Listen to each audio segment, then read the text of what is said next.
উত্তমদাকেও phone করেছিল সাকিব, উত্তমদাকে পায়নি। ডন ওই ছবিতে ছিল না, কিন্তু ডনকে সে স্পেশালি প্লেনে করে ওখানে কক্সবাজারে নিয়েছে। নাম্বার ওয়ান হিরো সে, বাংলাদেশটাকে প্রাধান্য দিয়েই তার সব কিছু করা উচিত। যে হাডুডু খেলতে খেলতে মনে হয় আমাদের অভ্যাসটা হয়ে গেছে, কেউ আগের বাড়তে গেলেই পা ধরে টান নিচে নামা দিতে হবে। তারপর আমরা দেখেছি যে শাকিব খানকে নিয়ে বিভিন্ন সমালোচনা বা একটা হয়তো বা একটা গোষ্ঠী হয়তো বা একটু উদ্দেশ্যপ্রণোদিতভাবে ওনার ব্যাপারে বিভিন্ন গুজব ছড়া। একজন বন্ধু বা সহকর্মী হিসেবে আসলে এই বিষয়টি কীভাবে মূল্যায়ন করবেন? যিনি ইন্ডাস্ট্রি এগিয়ে নিয়ে যাচ্ছেন, তাকে আসলে বাধা দেওয়া কতটা সমীচীন বলে মনে করেন? দেখেন, এগিয়ে নিয়ে যাচ্ছেন যিনি, তাকে বাধা দিচ্ছেন, কেন দিচ্ছেন, কী উদ্দেশ্যে দিচ্ছেন, যারা দিচ্ছেন তারা ভালো বলতে পারবেন। তো আমার আরেকটা ঘনিষ্ঠ বন্ধু আছে, গীতিকা শুরু করে ইথুন বাবু। তো সে বললো, ভাই আমার দেশের জাতীয় খেলার নাম হচ্ছে হাডুডু। হাডুডু খেলার সিস্টেমটা জানেন তো নিশ্চয়ই, পা ধরে টান দিয়ে রেখে দিতে হয়, আগে বাড়তে চাইলেই পা ধরে টান দিতে হয়। তো ওই মাঝে মাঝে ফাজলামি করে বলতো যে হাডুডু খেলতে খেলতে মনে হয় আমাদের অভ্যাসটা হয়ে গেছে, কেউ আগে বাড়তে গেলেই পা ধরে টান নিচে নামা দিতে হবে। তো আসলে কী কেন বাধা সৃষ্টি করে জানি না।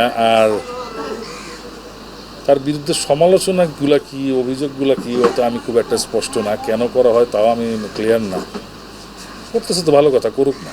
তবে আমি আরেকটা জিনিস বলবো যে, যেহেতু বাংলাদেশের নাম্বার ওয়ান হিরো সে, বাংলাদেশটাকে প্রাধান্য দিয়েই তার সব কিছু করা উচিত। আমি এইটুকু খালি একটু বলতে চাই, আর বেশি কিছু। কিছুদিন আগে শুনেছিলাম ৩-৪ মাস আগে যে শাকিব খান এবং আপনি একটি সিনেমা শুটিংয়ে সম্ভবত কক্সবাজার বা কোথাও ছিলেন এবং আপনার জন্মদিন ছিল। তো সেই উপলক্ষে শাকিব খান ওখানে একটা পার্টি দিয়েছিলেন এবং শাকিব খান সেখানকার সব বিল পরিশোধ করেছিলেন। এরকম একটা গল্প শুনেছিলাম, আপনার মনে আছে কিনা আমি জানি না, বাট মনে থাকলে একটু শুনতে চাইবো আসলে এই গল্পটি। সম্ভবত 2012 বা 13 দিকের ঘটনা, এরকম সময়কারই হবে।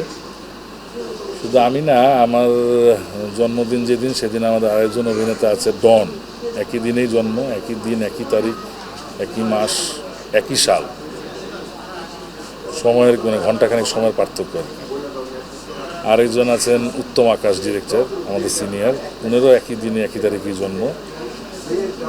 তো উত্তমদাকেও ফোন করেছিল সাকিব, উত্তমদাকে পায়নি। ডন ওই ছবিতে ছিল না, কিন্তু ডনকে সে স্পেশালি প্লেনে করে ওখানে কক্সবাজারে নিয়েছে এবং সে হোটেল শৈবালে একটা বড় পার্টি দিয়েছিল, ইউনিটের সবাই ছিল।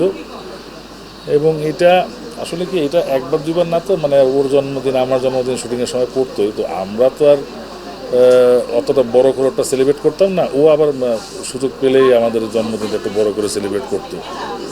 এই অভ্যাসটার আগে থেকে আছে, এটা এই ব্যাপারে সে কখনো কার্পণ্য করতো না।